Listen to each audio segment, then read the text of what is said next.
আসসালামু আলাইকুম। আশা করি সবাই অনেক ভালো আছেন। আপনারা সবসময় অনেক ভালো থাকেন, এইটাই আমার কামনা। আমরা ইউনিট 2 পড়ছিলাম গ্রেটেস্ট সায়েন্টিফিক অ্যাচিভমেন্টস, অর্থাৎ বড় বড় বৈজ্ঞানিক অর্জনগুলো। সে ইউনিট 2 এর লেসন 3 আজকে পড়ব। সায়েন্টিফিক ব্রেক থ্রো, বৈজ্ঞানিক অর্জনগুলো উই আর ওয়েটিং ফর 1, যার জন্য আমরা অপেক্ষা করছি। এবং এটাকে পার্ট 1-এ ভাগ করা হয়েছে, এরপরে থাকবে পার্ট 2। অর্থাৎ যে সমস্ত বৈজ্ঞানিক অর্জনগুলোর জন্য আমরা অপেক্ষা করছি, তার মানে আমরা আবার সামনে কি কি বড় বড় বৈজ্ঞানিক অর্জন আসতেছে সেটার জন্য অপেক্ষা করছি, সেইগুলো নিয়ে এই ইউনিটের এই লেসনটাতে আলোচনা করা হবে। আমরা শুরু করি যে দেখি যে আসলে কি অর্জন আমাদের জন্য সামনে অপেক্ষা করছে। প্রথম যে টপিকটি রয়েছে সেটা হলো ডিএনএ কম্পিউটার। ডিএনএ কম্পিউটার, বাবা, আবার ডিএনএ কম্পিউটারও হবে। ওকে, আমরা একটু ধরে নেই ডিএনএ মানুষের শরীরে থাকে, ডিএনএ জীবন্ত কোনো প্রাণীর শরীরে থাকে। ডিএনএর কাজ কি সে সম্পর্কে আমি জাস্ট একটু বলে নিই। ডিএনএ কিন্তু বংশগতির তথ্যকে ধারণ করে।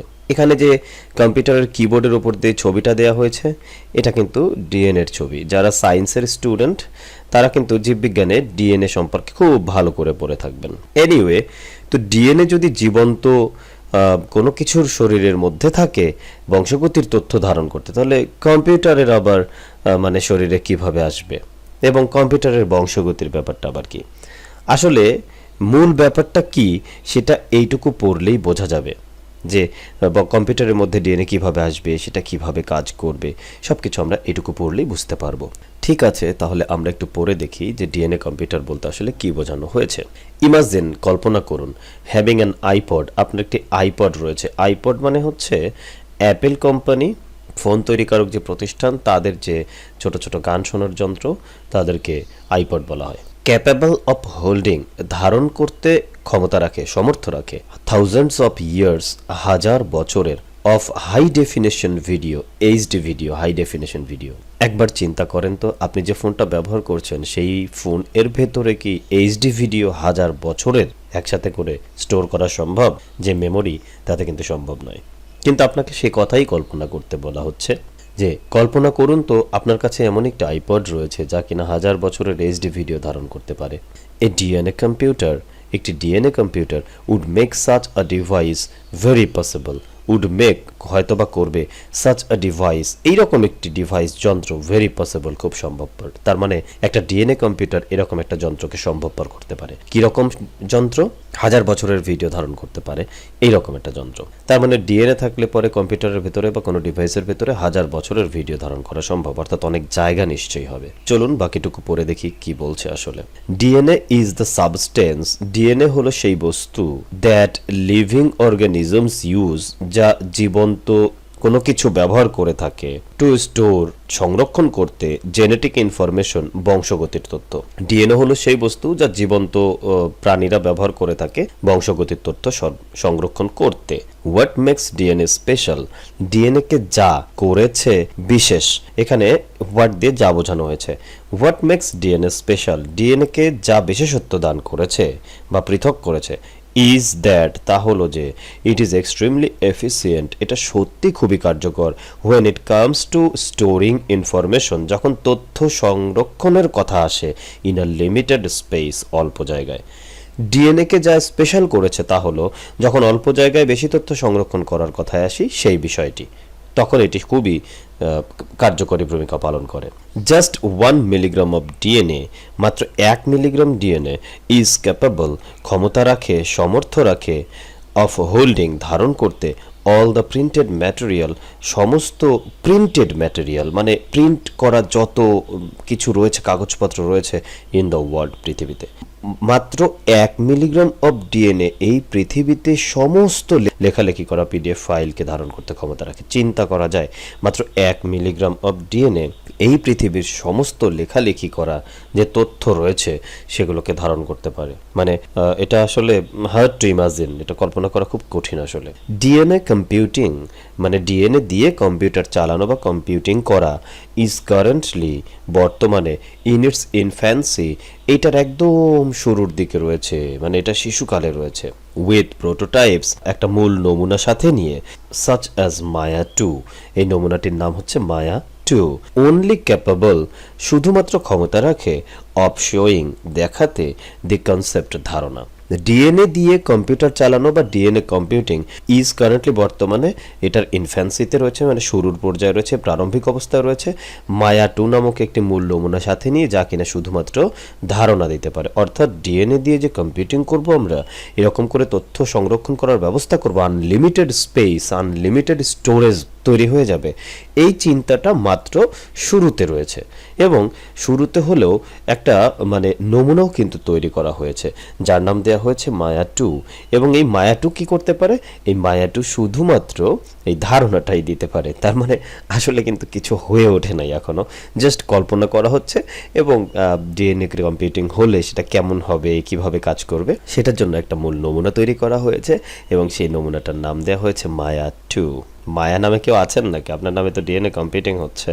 ওকে, if DNA computing is perfected, যদি ডিএনএ কম্পিউটিং শেষ পর্যন্ত হয়েই যায়, মানে পারফেক্টেড, ঠিকঠাক মতো যদি হয়ে যায়, কম্পিউটার্স উইল বিকাম, কম্পিউটাররা হয়ে যাবে ক্যাপাবল অফ হোল্ডিং, ধারণ করতে সমর্থ, অ্যামাউন্টস অফ ইনফরমেশন, এত এত তথ্য, that are hard to imagine by today's standard, যা বর্তমানের নিরিখে, বর্তমানের সাথে কল্পনা করাই কঠিন। কম্পিউটার যদি ডিএনএ দিয়ে চালানো সম্ভব হয়েই যায়, ডিএনএ কম্পিউটিং যদি সত্যি পারফেক্ট হয়ে যায়, তাহলে কম্পিউটারগুলো এত এত তথ্য ধারণ করতে পারবে, যা বর্তমানের নিরিখে, বর্তমানের অবস্থার সাথে দাঁড়িয়ে বা বর্তমানে দাঁড়িয়ে থেকে কল্পনা করাই কঠিন। হ্যাঁ, আমরা তো বর্তমানে জানি যে 500 জিবি, 1000 জিবি, টেরাবাইট এইরকম পরিমাণ জায়গা আমাদের কম্পিউটারগুলোতে রয়েছে, যারা কিনা তথ্য ধারণ করতে ওই টেরাবাইট বা গিগাবাইট, 500 গিগাবাইট পর্যন্তই সক্ষম। কিন্তু যদি এইরকম হয়ে যায় যে একটা সময় আসবে যখন এই পৃথিবীর সমস্ত ভিডিও বা সমস্ত হাই ডেফিনেশন যে কোনো কিছুকে এই কম্পিউটারের মধ্যে দেওয়ার পরেও জায়গা বাকি থাকবে, সেটাকে আমরা ভাবতে পারি? এখন ভাবতে কিন্তু পারি না। এই জন্যই বলা হচ্ছে যে বর্তমানে নিরিখে তা ভাবাই কঠিন। ওকে, আমরা আশা করি যে আমাদের আসলে এই জায়গা নিয়ে কারাকারি ফোনের মধ্যে, তারপরে হচ্ছে কম্পিউটারের মধ্যে, এটা বন্ধ হোক।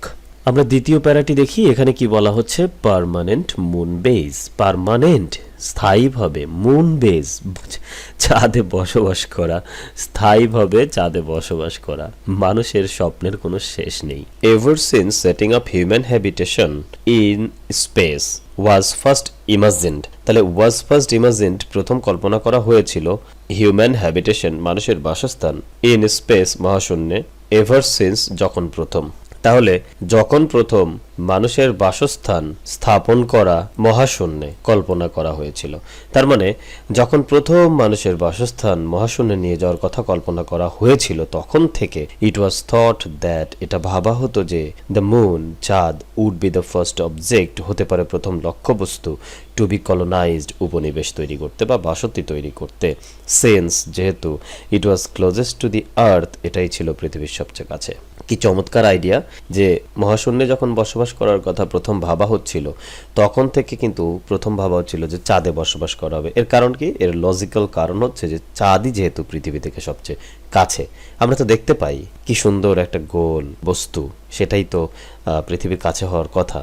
আর সূর্যও আমরা দেখতে পাই, কিন্তু সেখানে তার বসতি স্থাপন করতে যাওয়ার প্রশ্নই আসে না, তার ইন্টেন্স হিটের কারণে, উত্তাপের কারণে। ইন 1969, 1969 সালে, হোয়েন ম্যান, যখন মানুষ, first worked on the moon, প্রথম চাঁদে হেঁটেছিল, এ পার্মানেন্ট কলোনি, একটি স্থায়ী বসতি, সাডেনলি অ্যাপিয়ার্ড, হঠাৎ করে দৃশ্যমান হয়েছিল, মনে হয়েছিল, টু বি ভেরি অ্যাচিভেবল, অর্জন করা খুবই সম্ভব। 1969 সালে যখন মানুষ প্রথম চাঁদে হেঁটে গিয়েছিল, তখন মনে হয়েছিল যে চাঁদে একটি স্থায়ী বসবাস স্থাপন করা খুবই সম্ভবপর। মানে চাঁদে যখন প্রথম যাওয়া হলো, তখন চিন্তা করা হলো যে ও মাই গড, চাঁদে তো চলে আসলাম, এটা তো সহজ মনে হয়, তাহলে এখানে বোধহয় পার্মানেন্ট একটা কলোনিও করা যাবে। সেটা 1969 সালের কথা, আর এখন কিন্তু 2021 চলছে। আপনারাই ধরে নেন যে মাঝখানে কত বছর চলে গেল, আসলে কি শেষ পর্যন্ত তা হয়েছে? হয়নি। হাউএভার, যাই হোক, for a variety of reason, অনেকগুলো কারণে, বোথ ইকোনমিক্যাল, যার মধ্যে অর্থনৈতিক কারণ রয়েছে, অ্যান্ড টেকনিক্যাল, এবং প্রযুক্তিগত কারণ রয়েছে, the project was never truly attempted, এই প্রকল্প ওয়াজ নেভার ট্রুলি অ্যাটেম্পড, কখনো চেষ্টাই করা হয় নাই। যাই হোক, অনেকগুলো কারণ, যার মধ্যে অর্থনৈতিক এবং প্রযুক্তিগত কারণ রয়েছে, এই সমস্ত কারণে এই প্রজেক্ট কখনো সত্যি সত্যি চেষ্টাই করা হয় নাই। তার মানে 1969 সালে যখন প্রথম যাওয়া হয়েছিল তখন মনে হয়েছিল হ্যাঁ আমরা চাঁদে এখন পার্মানেন্টলি বসবাস করব, কিন্তু এই যে অর্থনৈতিক কারণ আর প্রযুক্তিগত কারণ এটা কখনো ভাবাই হয় নাই। পৃথিবীর এত টাকা কিন্তু সেটা কখনো অর্থনৈতিক কারণ এবং প্রযুক্তিগত কারণ এই কারণে ভাবাই হয় নাই। ভাবা যায় বিষয়টা যে পৃথিবীর অর্থনৈতিক সমস্যা রয়েছে চাঁদে বসতি স্থাপন করতে, হ্যাঁ আসলেই তো তাই। হাউএভার যাই হোক, নাসা কারেন্টলি হ্যাজ প্ল্যানস, নাসার বর্তমানে প্ল্যান রয়েছে, পরিকল্পনা রয়েছে টু হ্যাভ ওয়ান কনস্ট্রাক্টেড, একটা বসতি স্থাপন করা বাই 2024, 2024 সালের মধ্যে। 2024 সালের মধ্যে নাসার নাকি একটি বসতি স্থাপন করার প্ল্যান রয়েছে। ওকে, দেখি সেটা কিভাবে হয়, কতদূর হয়। দি ইউরোপিয়ান স্পেস এজেন্সি এসা, তাহলে নাসা আমেরিকান আর ইউরোপিয়ান স্পেস এজেন্সি ইউরোপের যে দেশগুলো সেগুলো মিলে যেটি তৈরি করেছে মহাশূন্য গবেষণাগার, গবেষণা কেন্দ্র, সেটা হচ্ছে এসা।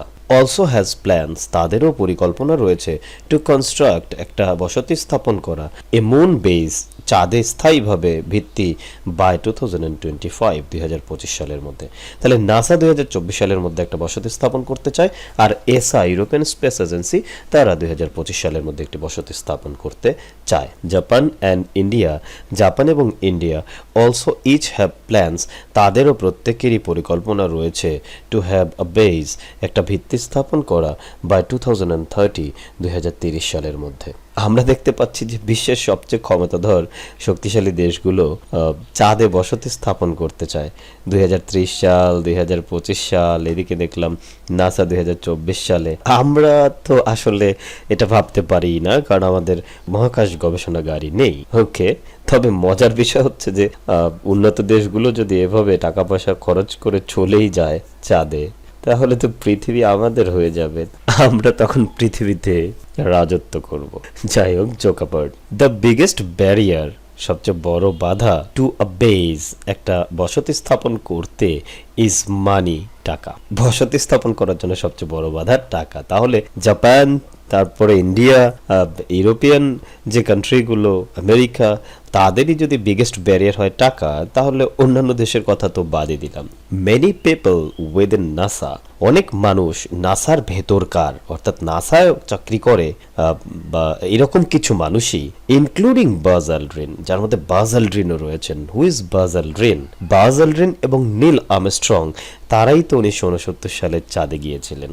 তাহলে চাঁদে যিনি গিয়েছিলেন এরকম একজন মানুষ সহ নাসার ভেতরের অনেক মানুষ হ্যাভ ক্রিটিসাইজড, সমালোচনা করেছেন the building of a moon base, চাঁদে একটি বসতি স্থাপন করার বিষয়টি। তারা এই বিষয়টি সমালোচনা করেছেন, সেইং দ্যাট, এই কথা বলে যে নাসা শুড পুট, নাসার রাখা উচিত মোর ফোকাস, আরো বেশি দৃষ্টিপাত বা আলোকপাত, অন ডিফারেন্ট ইস্যুজ, অন্যান্য বিষয়, লাইক ক্লিন এনার্জি, যেমন বিশুদ্ধ শক্তি, ভেরি ইম্পর্টেন্ট থিং, বিশুদ্ধ শক্তি, ক্লিন এনার্জি। ওকে, এই লাইনটা একটা টুইস্ট গল্পের। এখানে বলা হচ্ছে যে নাসার ভেতরের অনেক মানুষ, যার মধ্যে বাজ অ্যালড্রিন নিজেও রয়েছেন, যিনি কিনা চাঁদে গিয়েছিলেন, তারা এই চাঁদে একটি পার্মানেন্ট বসতি স্থাপনের বিষয়টির কড়া সমালোচনা করেছেন এবং তারা বলেছেন যে নাসার আসলে অন্য কোনো বিষয়ে বেশি নজর দেওয়া উচিত, যেমন বিশুদ্ধ শক্তি। আর আমরা এই যে ঠিক নিচেই একটা টারবাইন ঘুরে ঘুরে শক্তি উৎপাদন হচ্ছে, এরকম একটা ছবি দেখতে পাচ্ছি। তার মানে কেমন লাগছে শুনে বিষয়টা, যে বাজ অ্যালড্রিন নিজেই যখন বলছেন যে চাঁদে আবার কেন যেতে হবে, তার মানে এটা কোয়াইট টাফ হবে, এটা শুধু শুধু সময় নষ্ট, টাকা নষ্টের মতো একটা বিষয় হতে পারে, বরং সেই টাকাগুলো খরচ করে, সেই মেধা খরচ করে বিশুদ্ধ শক্তি উৎপাদনের কথা চিন্তা করলে পৃথিবী এনভায়রনমেন্ট পলিউশনের হাতে থেকে অনেকটা বেঁচে যাবে এবং আমরা মানুষেরা আবার যেন নতুন করে প্রাণ ফিরে পাবো। যাই হোক, চমৎকারভাবে এই অংশটুকুও তারা বর্ণনা করেছে। আমরা দেখি নতুন আর কি আবিষ্কারের জন্য আমরা অপেক্ষা করছি। ক্লিন এনার্জি, বিশুদ্ধ শক্তি, খুবই গুরুত্বপূর্ণ একটি বিষয় বর্তমান বিশ্বের। while many alternatives, যখন অনেক বিকল্প টু ফসিল ফুয়েল, জীবাশ্ম জ্বালানির হ্যাভ বিন ইনভেস্টিগেটেড, পরীক্ষা নিরীক্ষা করে দেখা হয়েছে বা ভাবা হয়েছে, there is still quite a way to go, এখনো quite a way to go, অনেক দূরের পথ, অনেক দূর যেতে হবে। বিফোর ম্যানকাইন্ডস এনার্জি সাপ্লাই, মানুষের শক্তির সরবরাহের পূর্বে, ইজ কমপ্লিটলি রিনিউয়েবল, সম্পূর্ণরূপে নবায়নযোগ্য হওয়ার। তার মানে এখানে বোঝাচ্ছে যে মানুষের শক্তি সরবরাহর বিষয়টি সম্পূর্ণরূপে নবায়নযোগ্য হওয়ার পূর্বে এখনো অনেক দূরের পথ। যদিও জীবাশ্ম জ্বালানির বিকল্প অনেকগুলো ইনভেস্টিগেটেড খোঁজা হয়েছে, অল্টারনেটিভ বিকল্প। যাই হোক, আবার বলে দিচ্ছি, মানুষের শক্তি সরবরাহের যে বিষয়টা, সেইটি সম্পূর্ণরূপে নবায়নযোগ্য হওয়ার পূর্বে অনেক পথ বাকি এখনো, যদিও অনেকগুলো বিকল্প ব্যবস্থা জীবাশ্ম জ্বালানির ভাবা হয়েছে, অথবা জীবাশ্ম জ্বালানির বিকল্প ব্যবস্থা ভাবা হয়েছে। ওকে, অর্থাৎ আমাদের মানুষের যে শক্তির সরবরাহ, এই শক্তির সরবরাহ যেন অয়েল, গ্যাস, এইগুলো কমপ্লিটলি রিনিউয়েবল, মানে ফুরিয়ে যাবে না।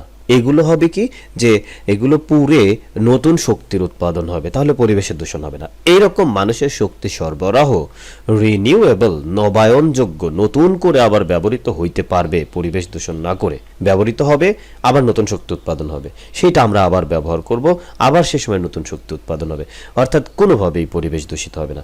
এটাকে বলা হয় রিনিউয়েবল এনার্জি সোর্স। এইরকম রিনিউয়েবল এনার্জি সোর্স মানুষের এই পৃথিবীতে মানুষ যা করছে তা সব কিছুর জন্য এরকম রিনিউয়েবল এনার্জি সোর্স পাইতে এখনো অনেক দূরের পথ বাকি। যদিও জীবাশ্ম জ্বালানির এরকম বিকল্প হিসেবে অনেক রিনিউয়েবল সোর্স ভাবা হয়েছে। এখন আমাদের কিন্তু জীবাশ্ম জ্বালানিটাও বুঝতে হবে। জীবাশ্ম জ্বালানি হচ্ছে কাঠ, কয়লা, তেল, গ্যাস, এগুলো যারা কিনা পুড়ে পরিবেশের সাথে মিশে যায়, নতুন করে কোনো শক্তি উৎপাদন করে না, বরং পরিবেশকে দূষিত করে। তাহলে জীবাশ্ম জ্বালানির পরিবর্তে কমপ্লিটলি রিনিউয়েবল এনার্জি লাগবে, তাহলে কিন্তু পরিবেশ দূষণের হাত থেকে বেঁচে যাব। ওকে, আশা করি বুঝতে পেরেছেন। অ্যাজ অফ টুডে, বর্তমানে অ্যাবাউট 85% অফ অল এনার্জি, সমস্ত শক্তির প্রায় 85% কামস ফ্রম ফসিল ফুয়েল, জীবাশ্ম জ্বালানি থেকে আসে। বর্তমানে যেহেতু সমস্ত যে শক্তি আমরা ব্যবহার করছি মানুষেরা, তার 85%ই আসে ফসিল ফুয়েল, জীবাশ্ম জ্বালানি থেকে। মানে অনেক কঠিন ব্যাপার হয়ে গেল না তাহলে, যে রিনিউয়েবল কোনো এনার্জি তো আমরা ব্যবহার করছি না, আমরা 85%ই ব্যবহার করছি fossil fuels.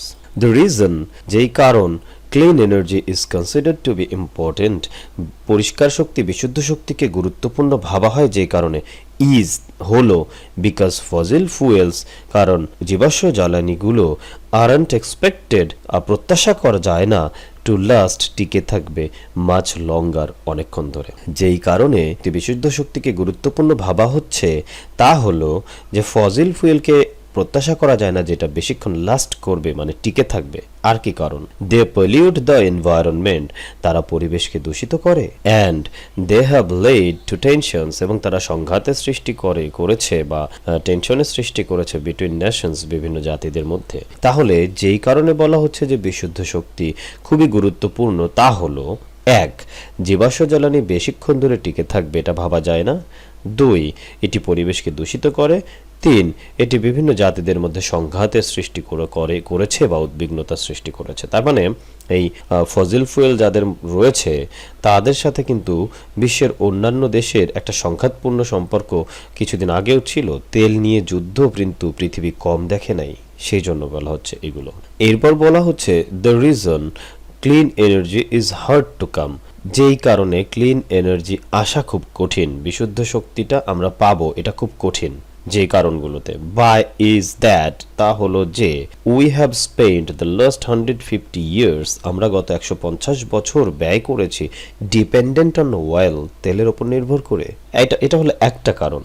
And it is quite difficult, এবং এটা খুবই কষ্টকর হবে টু মেক দ্য সুইচ, পরিবর্তন করে সরে আসা। তাহলে যেই কারণে বিশুদ্ধ শক্তি পাওয়া খুব কঠিন বা বিশুদ্ধ শক্তি আসা খুব কঠিন, তার মধ্যে একটা অন্যতম কারণ হলো যে আমরা গত 150 বছর তেলের উপর নির্ভর করেছি, এবং এখন সুইচ করাটা, মানে একটা থেকে আরেকটাতে চলে আসাটা খুবই কঠিন। এবং আমরা কিন্তু একটু ভালো করে ভাবলেই দেখব যে অয়েল আমাদের জীবনের সবচেয়ে গুরুত্বপূর্ণ জায়গাটা দখল করে রয়েছে।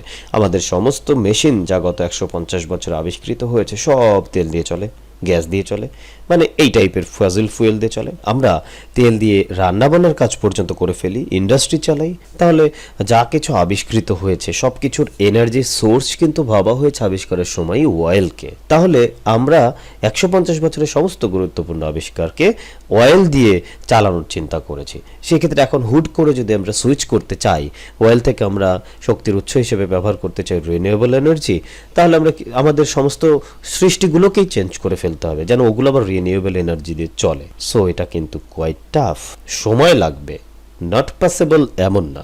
সাম হ্যাভ বিন সাজেস্টেড, কেউ কেউ পরামর্শ দিয়েছেন দ্যাট যে the technology for producing vast amount of clean energy, the technology প্রযুক্তি ফর প্রডিউসিং উৎপাদনের জন্য vast amounts of clean energy, প্রচুর পরিমাণে বিশুদ্ধ শক্তি অলরেডি এক্সিস্টস, মানে অলরেডি পৃথিবীতে রয়েছে, বাট ইজ বিং সাপ্রেসড, কিন্তু এটাকে দাবায় রাখা হয়েছে, এটাকে অবদমিত করে রাখা হয়েছে, দমন করে রাখা হয়েছে বাই বিগ অয়েল কোম্পানিজ, বড় বড় তেল কোম্পানির দ্বারা। আবারও গল্পের টুইস্ট মানে হচ্ছে যে গল্পের মধ্যে মোড় নেওয়া হঠাৎ।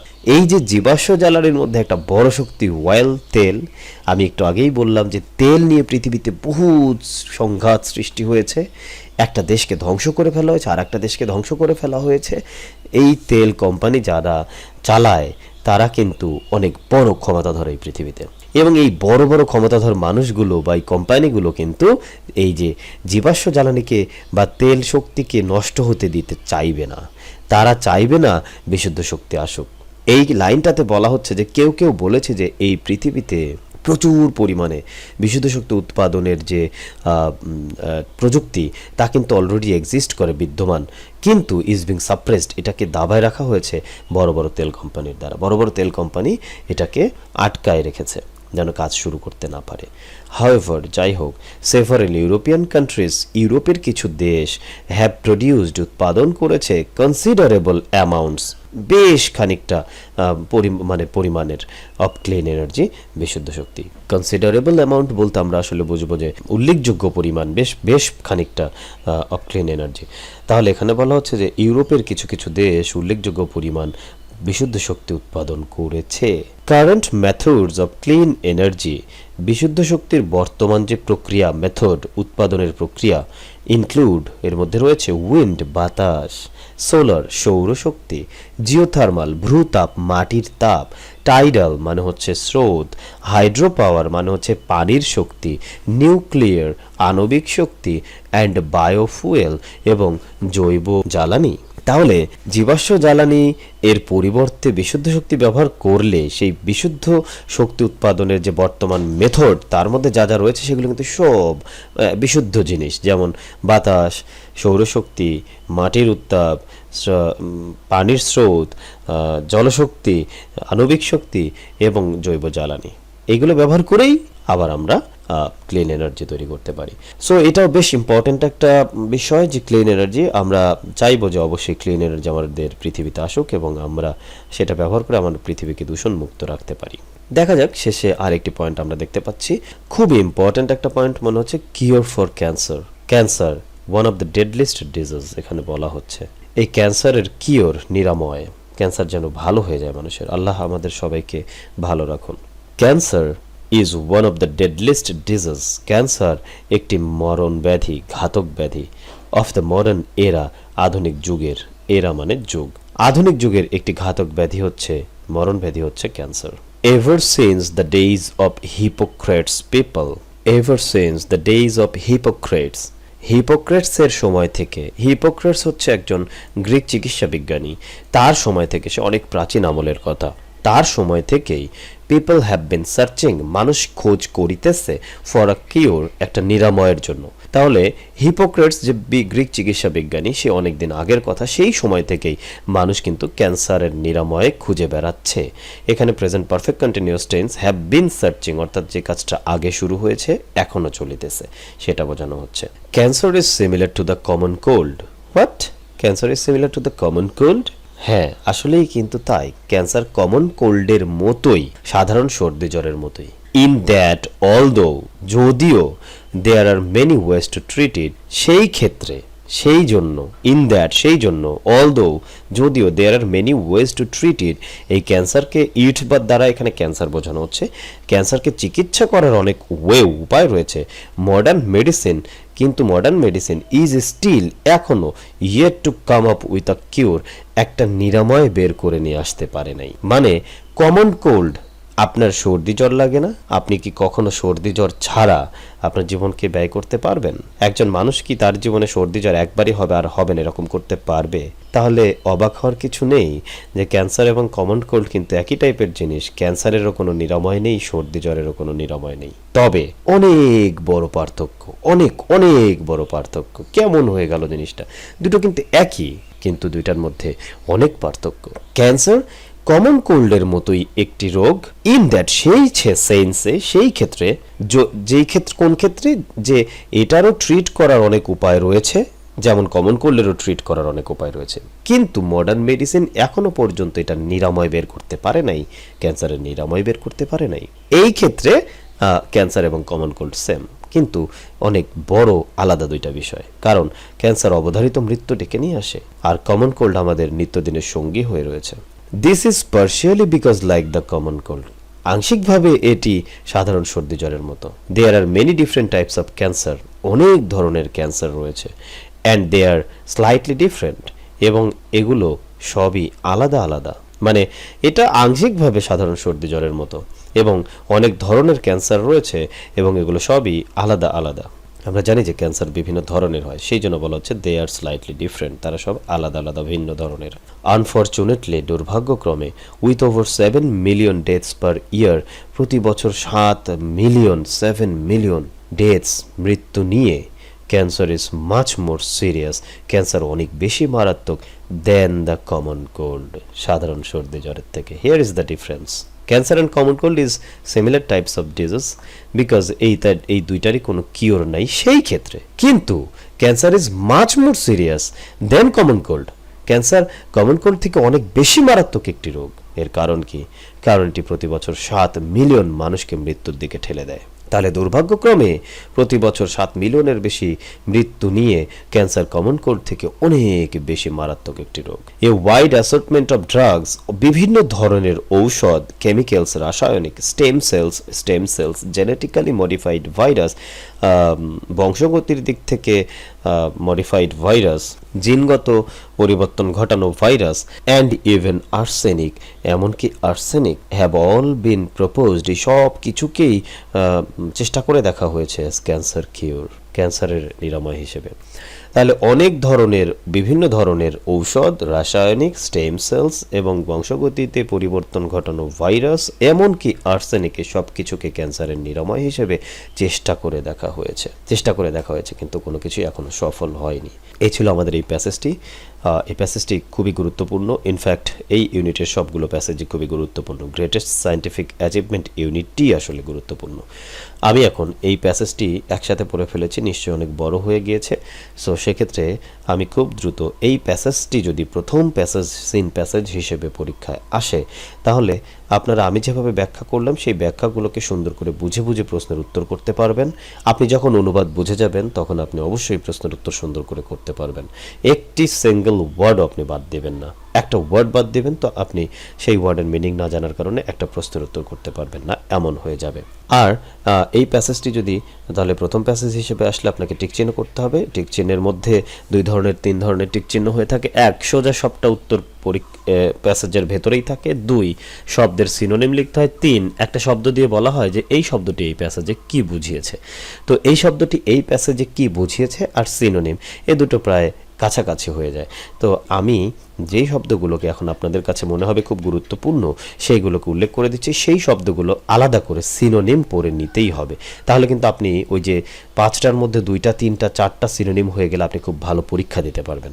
আর আমি এগুলোর সিনোনিম বলে দিব না, কারণ হচ্ছে যে আমি সিনোনিম বলে দিলে সেইটার আমি যেই একটা শব্দের আমি ফর এক্সাম্পল আমি আপনাকে এক্সপেক্ট, প্রত্যাশা, এটা একটা সিনোনিম বলে দিলাম, কিন্তু আমি যে অপশনটা বললাম, যেই উত্তরটা বললাম সেটা অপশন হিসেবে আসলো না, অন্য একটা আসলো, কারণ সিনোনিম তো একটা হয় না। সেক্ষেত্রে আপনি কিন্তু টেনশনে পড়ে যাবেন। সো আমি যেগুলো বলে দিই সেই শব্দগুলোর সিনোনিম অবশ্যই সুন্দর করে মুখস্থ করে ফেলবেন। আর আমি প্রত্যেকটি প্যাসেজকে খুব দ্রুত আলাদা করে ফ্লোচার্টের জন্য করে দেব। একটা প্যাসেজ, তাতে কয়টা ফ্লোচার্ট হতে পারে এবং সেটার উত্তর কিভাবে করবেন, ইনশাআল্লাহ আপনারা উপকৃত হবেন। ইমাজিন, কল্পনা, ক্যাপাবল, সামর্থ্য বা ক্ষমতা, সাবস্টেন্স, বস্তু, অর্গানিজম, জীবসত্তা, জেনেটিক, বংশগতি। খুব ইম্পর্টেন্ট শব্দ এগুলো আমাদের অবশ্যই পড়ে নিতে হবে। এফিসিয়েন্ট, কার্যকর, এই শব্দগুলোর সিনোনিম আমাদের অবশ্যই পড়ে নিতে হবে। প্রোটোটাইপস আদি রূপ অথবা মূল নমুনা। কনসেপ্ট ধারণা। হ্যাবিটেশন বসতি। কলোনাইজড বা কলোনি উপনিবেশ বা বসতি স্থাপন। পার্মানেন্ট স্থায়ী।